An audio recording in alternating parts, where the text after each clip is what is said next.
Hello and welcome to the Delivered Social podcast. I am here with a fantastic guest, somebody that I know very well, and somebody who's joined us at Delivered Social and been with us for now over a month, I believe. There's going to be a few teasers in this conversation, a few things that I'll be learning as well as we go through, but also James, who is on the podcast today. I'm going to allow you to sort of take the reins and tell our viewers exactly who you are, what you do, why you do what you do, and what brought you to Portsmouth. So, James, introduce yourself. Hello, so I'm James, account manager here at Delivered Social, also a full-time legend, that is on my CV, it's legal documentation and all of that. But yeah, here today, just over a month into my career with Delivered Social, and a bit of a catch-up, see how we're doing, find out the history and the lore of the great James Vine. I think one of the first things, obviously, you've been with Delivered Social a month now. What brought you to Delivered Social? How has that transition happened? How's your career brought you to this point now? Where you joined a digital marketing agency. Well, I graduated university with a film production degree. Searched for jobs for quite a while, for a fair few months, and then eventually I started working for a dog food company, Paleo Ridge. So I started doing video content for them.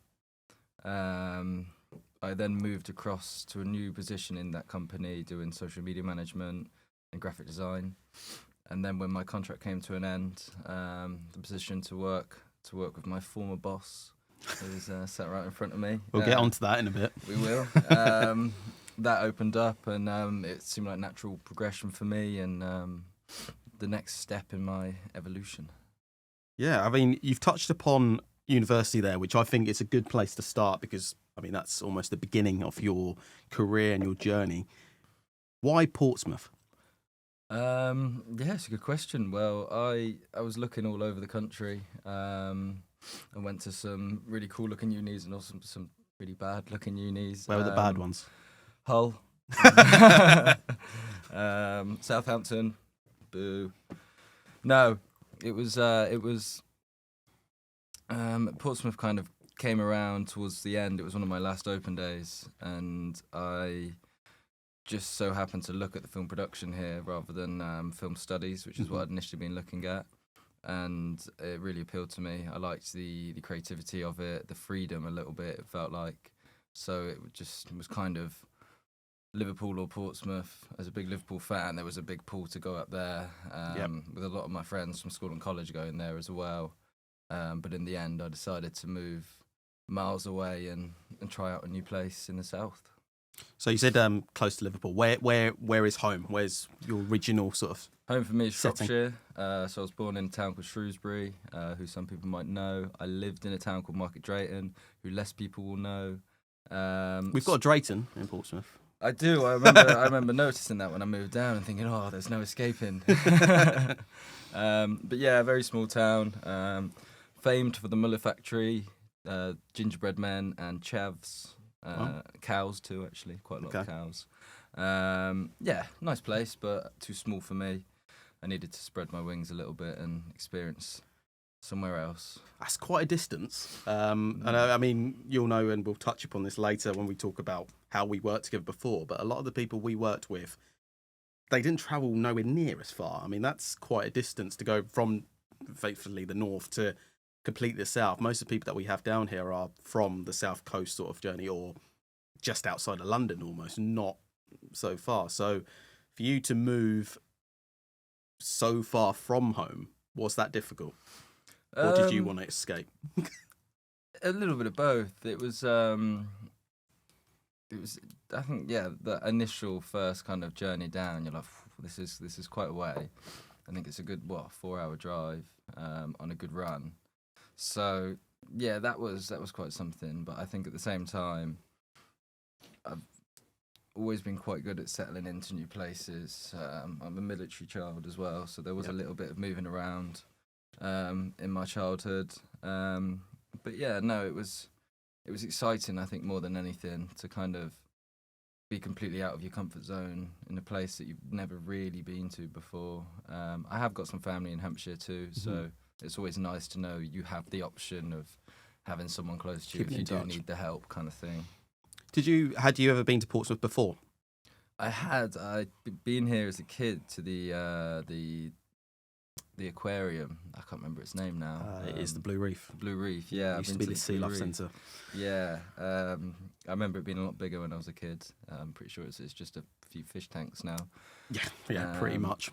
Did the Great South Run, or the kiddie Great South Run, Mhm. the 1 mile around Portsmouth.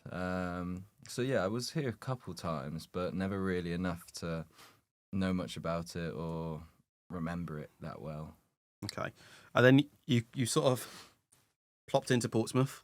Plop is probably the worst word I could have possibly used in that phrase. But yeah, let's use the word plop. You plopped into Portsmouth, and what was the transition like? Because obviously you came to a new city, you're a full-time student, but you need to find work, right?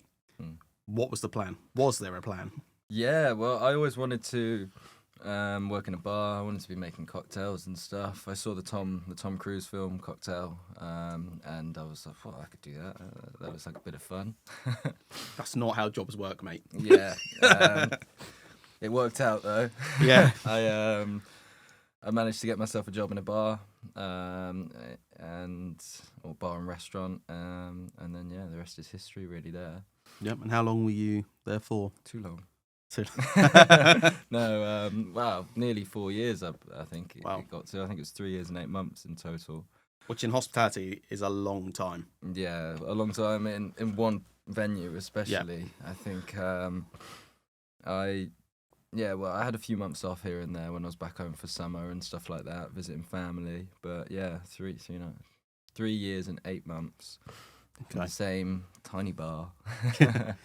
What bits of advice would you have to, let's say, a student who's thinking about moving to Portsmouth and they don't know what they should do to sort of integrate themselves, one, into the community, but also to get work? Yeah, I think it does take time. Sometimes you will find that you're looking and you're on Indeed and no one's replying to you. You're not getting anything back, or if you do, it's a rejection letter. You just keep going, go in, drop a CV off. Sometimes, adding that face-to-face side of it can give you a better standing chance, I suppose, at getting a job somewhere.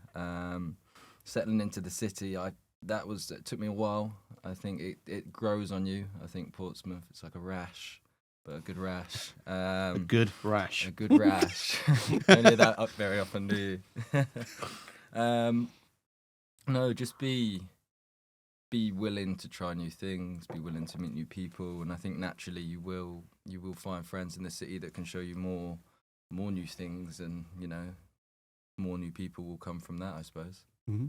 And then I was recently reading something that the University of Portsmouth released. It was a couple of months ago now, and it was something along the lines of 70% of the students that come here to learn stay for 5 years plus.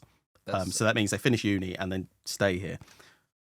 Why do you think that is? And obviously you've done it. So why did you do it? And why are other people doing it? What's the attraction for somebody who, I've obviously born and bred in Portsmouth, so I know what the attraction is here. And there's some things we take for granted being from Portsmouth. But somebody as an outsider coming to Portsmouth, what's sparked in your head to go, no, this is home. I want to be here. I think there's obviously having a beach on your doorstep is brilliant. I think another great thing about Portsmouth is how accessible it is to kind of get around the city. Like you can walk anywhere in 10 minutes, 20 minutes kind of thing. And there's a nice community here. There's a nice feel to the city, I think. Whereas I feel a lot of places in the south, people can be quite rude, can be quite you smile at them on the street and they walk past you as if you've just thrown a tomato at their son or something like that. Thrown a tomato at their son. Yeah, I don't know. Is this something that's happened or? No. Police don't look into that. No. But yeah, there's some very kind people in this city, and I know you get dodgy people everywhere, but it's an entertaining city. There's a lot going on, I feel. And I think, it's a nice place to be. If you're a bit stressed one day, walk down to the beach and just listening to the waves lapping on the shore. It's quite relaxing. I think that's the thing about anywhere in the UK. I think when you are close to beach, it's lovely, but also when it's summer and the sun's out, it's great. Yeah, it's a completely different city when the weather's nice. I mean, we see it even in days like today when it's a little bit warmer than it has been for the last couple of weeks. And everyone's got shorts and t-shirt on. It's 12 degrees. Yeah. Get the sun cream out. Yep. Get the beers out. Fantastic. In terms of videography, so you went straight into university. Film studies was something that you wanted to do. Was there any other options, or was it that's what I'm doing? Well, as I said, I think I was looking at film studies. I think when you're looking at university courses, you don't quite know what's out there. I think you go to look at one thing, and then the uni will be like, "You sound like you'd probably be better on this course. Go and have a look at that." So I did that. Did the film production course instead, and yeah, it was. I think for me that was a really good course. It was something that was engaging. I'm not very good at kind of sitting and writing and listening for hours and hours on end. It's not really my style. I'm more of a kind of creative learner and stuff like that. So being able to just, I don't know, you get put in a group of random people and then you have to go and make a little short film. It's quite fun. It was a good challenge, I felt. Talk about short films. That's quite a good segue into what I wanted to ask you next. So I was in the Eldon building just down the road from here a couple of months ago, and as I was leaving this amazing suite which they've created, I had a tour of the facilities. It was unbelievable. The amount of stuff I wanted to steal, but I didn't. Just to confirm, I did not steal anything. I wanted to. I wanted to, definitely. I mean, the equipment they had was incredible. As I walked out of their one of the suites, there was a poster on the wall. Beautiful poster, and it had James Vine on there. What was that poster? Why was that there? Yeah, so that's the Holy Grail poster. So that was my graduate film. So the beauty of the film production course is that we didn't have to write a dissertation, which for me is just cherry on the top. I guess that's probably for anyone creative. That's I think when you're doing a creative degree, you don't want your kind of final main grade to come out of just a big block of text, really. You don't want to be, as much as we did a lot of writing and researching, it's not the sort of style that you want to be producing something in. So for a creative, being able to make a short film kind of from start to finish without much help, really, was really fun. It was really cool. So Holy Grail was written by my friend, wrote? One of the two. This is why you don't write, mate. Yep. My friend Callum wrote it. Callum Swainston. If his name could pop up on the screen, that'd be great. I'm telling myself this as I'm going to be editing this. He'll be editing it.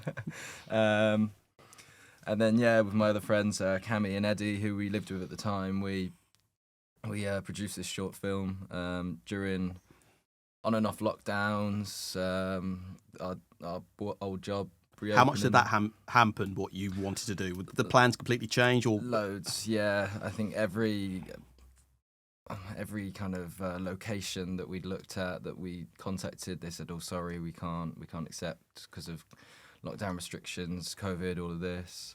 We had to add a COVID marshal position into our film, which I ended up doing on top of my job as producer, and it's hard to get actors in. Some actors didn't want to come down. Obviously, COVID tests for the full cast and crew. All of that, really, it was a big stress. And in the middle of all of this, the university got hacked. I remember this. All of their systems were kaput for right on time for us to need to book out all of our equipment that we were borrowing from the uni. Eventually, we got it. I think that was probably the most stressful day because the building owner lost the key to where we were going to be shooting. The uni were saying you might not be able to get your kit out, and we were all just in a state of panic, thinking this is 10 months of our lives planning and prepping for this 1 week of shooting, just for it all to not happen. But it did. I mean, the only thing I would say is that obviously you guys were panicking, but everybody was in the shit at that point. So it wasn't like you guys were slacking. Everyone was in that same position where everyone was screwed and just had to make do with what they could. You had a really interesting venue that you chose to do filming. Can you just tell us a little bit more about those venues? Yeah, so we managed to get in contact with Sean. I can't remember the company name, but it might come back to me at some point. But he owns Linden Street, which is the old post office sorting house, I believe. Yep. Very kind of on its way to being derelict, very abandoned. And this is the one at the end of Commercial Road, isn't it? Yeah, so the Yep. brown one you see as you're taking a train out of Portsmouth. It'll be on your left as you're going out. I hated that building. I thought it was very fascinating to go and look around. Obviously, once we got the keys, we were like, well, let's find out what floor we want to shoot on, which room's going to be best, what we need. Is there power? There was, I think, 1 outlet or 2 outlets that actually worked in pretty much the whole building, or the only like rooms that we felt was a big enough space for us to use. So that was another. I think with every stress you get past with making a short film, 5 more come through. It's almost like a Hydra, I think they are in Greek mythology. Yeah, so that was really cool. And then we also went to Hanley's Corner, which I believe is an old Debenhams or John Lewis, one of the two. Another one that's abandoned and could do with a new lick of paint. These abandoned buildings, they're huge, aren't they? So massive. as you go in, obviously you guys are very creative. When you go into a new space, do you just suddenly fill with ideas of how you can use those spaces, or do you already have a sort of inkling what you're going to do there anyway? I think we imagined, so for Hanley's Corner, we were imagining the scene in, I think it's Bruce Almighty, when Jim Carrey meets Morgan Freeman in this big open white room. The bit when he opens the big filing cabinet. Yeah. So we'd imagine that sort of space. But it was nowhere near as clean as that, was it? It wasn't. However, we almost had like an underground basement version of that. Okay.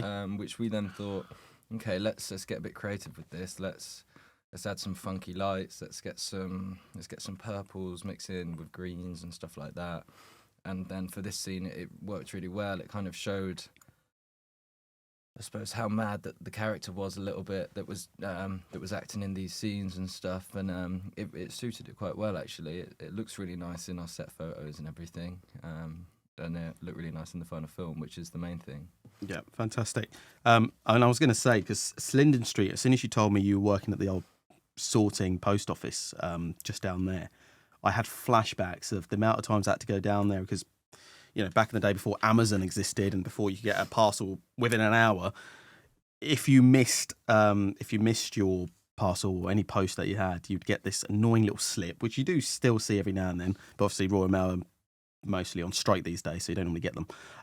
And it would be, go pick up your parcel, and that used to be the place you had to go to. And I kid you not, the queue used to be around the corner, and it used to be a nightmare. So I seriously, there was times where it would say your parcel's at Linden Street, and I would just go, you know what, just send it back. I can't deal with just being stood outside in the rain waiting to go there. So yeah, that place brings back bad memories. But when you said you were there, I was like, well, okay, here we go. But it's a huge building which is obviously unused, and I think there are plans to do something with it, as there is with Commercial Road and Debenhams and John Lewis, like you said. So we've sort of gone into your career and how you sort of brought on. You touched upon Palio Ridge. How did that come about, and what happened there? I saw the job listing for video content producer. I thought shooting videos, dogs, what could go wrong? I just want to be clear, not physically shooting dogs. No, of course not. I would never. I'm a dog lover, of course. But yeah, shooting videos of dogs, we shall say. Yeah, it was great. I got through the first round of the interviews and was told there'd be a task stage to plan a dog food advert. Okay. So did that, got the job, and then had to learn all there is to learn about raw dog food, because Paleo Ridge are a raw dog food company, which I'm now a big advisor for. If you have a dog, feed it raw with Paleo Ridge, because it is really good stuff. I've seen what goes into it. I've seen the processes, the auditing, all the safety features that are there, and I think it's a niche market, but it's a growing market. So that was really cool to be a part of, kind of videos for social media that are explaining the benefits and the negatives of maybe your kibble diets and stuff like that. So it was very cool to become a bit of a dog food expert. I mean, you touched upon social media there, which is really interesting because I think in the last I know, in the last couple of years, video content has skyrocketed, especially on social media. Did you see that difference when you went to Paleo Ridge? Yeah, definitely. I think it's huge now. I think with lockdown and TikTok kind of rising through lockdown, I think everyone's suddenly thought, wow, like video marketing is huge. Like the possibilities of it are crazy. And I think with your kind of video social media apps as well, it's a lot less let me film an advert and put it on TikTok. It's a lot more let me engage with my current clientele and future clientele by you building that relationship, that kind of layer of trust with people through your social media, and then that's what I suppose generates the leads and the sales from there, which is really interesting. As a videographer, as somebody who is a creative, what would you say to companies who are scared to be put in front of the camera? I understand it's a very hard thing to do. I think it's something that I'm trying to get a lot better at as well, is being on camera. Whereas I know I'm a confident person, and I know I can be behind camera very easily, and I don't mind being on camera. But I think there is that part of there's a little voice in your head, especially when, for example, with me, if I'm on camera, I'm most likely going to be editing it. You then listening to your own voice, and seeing yourself from a different perspective than you're used to. But I think you just need to do it. I think it is something that comes with time. It's like anything. You don't start your first day at a new job and know it all. No one's perfect. And I think that's what you've got to get past. A friend of mine, she posted a video on social media the other day explaining about how she struggled with it as well, and how she had a negative comment from someone that I think she went to school or college with. Wow. On one of her first videos for one of her old businesses, and she said that knocked her back a bit. But you have to keep going. You have to keep pushing through and keep posting stuff. And I think, who have you got to be worried about? I think that's the main thing. If you're posting videos that you like, that you've enjoyed making, that you think looks good and will do well, post it. And I think the more you do it, the more used to it you'll get, the better you'll get as well. Yeah, I think it's just getting into that habit, isn't it? But I think it's a bit like 10 years ago where people couldn't take photos or they were hesitant to take their own photos. Video's the next thing now, but obviously video, there is a point where you need to be a little bit more confident, because a photo you can take multiple times. A video, to keep redoing the video is tiring if you don't hit it your first, second or third time. So there's a lot of repetition, but as you said, the more you do it, the more confident you get, and it just sort of becomes natural. Right, so you've now become an account manager here at Deliver Social. You've been here for a month. What has been the main difference from, let's say, managing one social media account to now 15 to 20 plus celebrity clients? What's that been like? Yeah, it's been very interesting. I was slightly nervous about the added work that I was going to be having. I was wondering how I was going to keep up with it all. However, I think with the rise of AI that we've been seeing recently, and with the different softwares and plugins that not everyone knows about, that I've now been shown a fair few of them, I think it really utilising this software to your advantage has really helped me. I think it's allowed me to get a lot more done, do a lot more with my day, and really kind of give the time to each of our clients to speak to them, see what they need, how their socials are going, how they feel they're going, and it's just given me that chance to push out loads of work, really. And we came in today, and obviously we had a really nice email from one of our clients.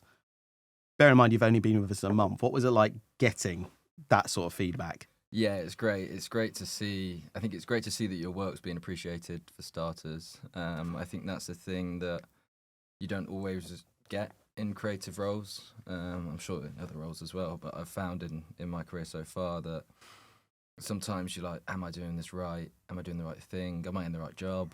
And to see people happy with the work that you've produced for them, and to see people saying that we've gained a lot of new clients from this. Yeah, which is the aim. Exactly, yeah. So yeah, it's really nice to see, and to know that you're supporting someone else's business while supporting your own business is really fun. What has been the most enjoyable experience so far? Personally, I've been loving the Portsmouth versus Guildford TikToks. If you haven't seen them, go watch them. There's some more on the way, and they will continue to come for a long time, I'm sure. But yeah, I've enjoyed taking a lot of the TikToks that we've been making. I've really enjoyed having a bit of freedom on our TikTok channel to kind of play around and try out things to see if the trends that are running at the moment work, to see if the different things people say, like hooking watchers in at the start of your video with like a random transition and stuff. Just trying out little things like that and experimenting with it.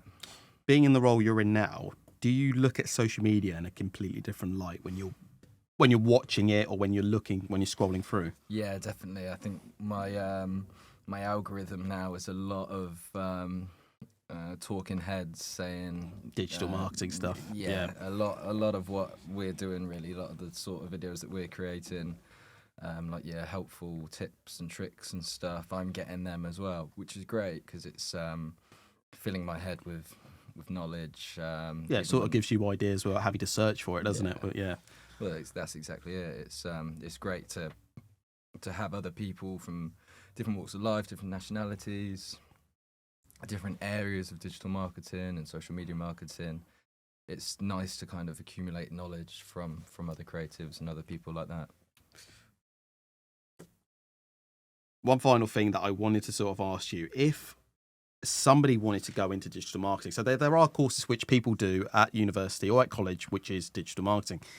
You went a completely different route. You did a very, I wouldn't say niche, but you focused on one area, which was video, which is obviously your massive skill, which you're highly skilled in. But you've used that to transition to a role which a lot of people are going for. They really want to get involved. And I think the amount of people I speak to and they say, I want to be a social media content creator, they don't quite understand what that role is going to be. They think it's create a pretty picture, post on Instagram, where actually it's a lot more than that. What would you say to people who are looking to get into digital marketing roles? How do they get their foot in the door? What should they be doing? I think, for starters, find out as much as you can about the type of marketing you want to get into. If you want to be in digital marketing, there is so many jobs within digital marketing. There's so many different sort of companies within digital marketing. You research into different companies. If you're on LinkedIn, maybe start connecting with some more digital marketers, drop them a message. They might not all reply, but some of them will. There's pages on social media. There's Facebook pages, LinkedIn pages. So there'll be pages on Instagram that explain things about digital marketing and show examples of like different adverts and stuff like that. And just try your hand at stuff as well. I think you can get into digital marketing by being a graphic designer. So if you wanna follow that route, start, I don't know, get Photoshop or get Canva and just start playing around and look on Pinterest for examples of different graphics, and then make your own style, make your own version of them, see how it goes, and just try your hand at as much as you can, really. Yeah, I was quite fortunate that video marketing is so big that now that I've come out of uni with a video or videography type degree, I've been very fortunate that is the kind of world of marketing at the moment. But I think find something you're good at, experiment with it, get some more experience in it, maybe write up a CV, send it to different agencies and see if you can get a little summer internship or even a year-long internship. The work experience is probably the most important part, I think, because you don't know if you're going to enjoy a job until you've done a couple months of it. Yeah. And two, that's the best way of, learning within a digital marketing agency is always going to be the best way to learn digital marketing, I'd say. You touched upon LinkedIn there, which has become a really interesting subject, particularly for Delivered Social the last couple of months, because we're getting a lot of students come to us now saying they want help building their profiles. LinkedIn obviously you sort of touched on it. How has LinkedIn changed for you, the perception of that channel? Because when I was using it, let's say I signed up, I don't know, 15 years ago, all I used to see, I kid you not, 60-year-old white men in suits. That was it. So when I used to post, I was like, what's the point? I'm not going to get anywhere here. That landscape has changed. What has that been like for you? Well, yeah, I think even when I was in university, it was seen as more of a strict business sort of account, and now it has it's formed into more of a social media. Yes, it's very different to your LinkedIn. To your LinkedIn's. LinkedIn is different to your Instagrams and your Twitters and stuff like that. But it's still a social network, isn't it? Yeah, and I think that's how people are viewing it now is creating links and connections. I think that it's less of a, I can use this to get a job. It's more of a, I can use this to expand my network. I can use this to show off what I'm doing, gain new contacts, and yeah, it's exciting. I do quite enjoy my LinkedIn posts now. Okay, so final bit. We've sort of touched upon your career, what you did, hospitality, digital marketing. Would you go back to hospitality? No. Maybe if in a few years I'd open my own place and then let someone else manage it. But no, I don't think I'll be a bartender anytime soon. Could you do that? Could you let somebody else manage it? Would you not want to get involved? I'd want to get slightly involved, but I think if I'm opening restaurants and bars, I'd hopefully have many different avenues of business going on. So, but yeah, if you ever see a film-themed bar open, that could be me. What'd you call it? Oh, there was loads of names running around. I think I focus a lot more on the drinks. Of course. Yes, of course.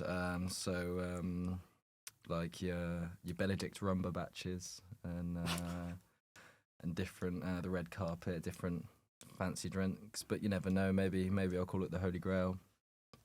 Could be cool, but I'd have to ask for Callum's permission first, of course. But yeah, one day maybe we'll see. Your first podcast, how did that feel? Interesting. It helps to have a familiar face across from you. First of many? First of many, I'm sure, yeah. I mean, I've been given the advice to, just keep getting yourself on camera, so I can't exactly now just say, no, that's it. Never From behind the camera to in front of the camera. Yeah. But that could be the title of this podcast. From behind to in... Well, actually, no, that could sound a bit weird, wouldn't it? That was about to. Yeah. James, it's been a pleasure having you on the podcast, and I guess we should get to work now, shouldn't we? Yeah, I think so too. Thank you for watching. Thanks for having me.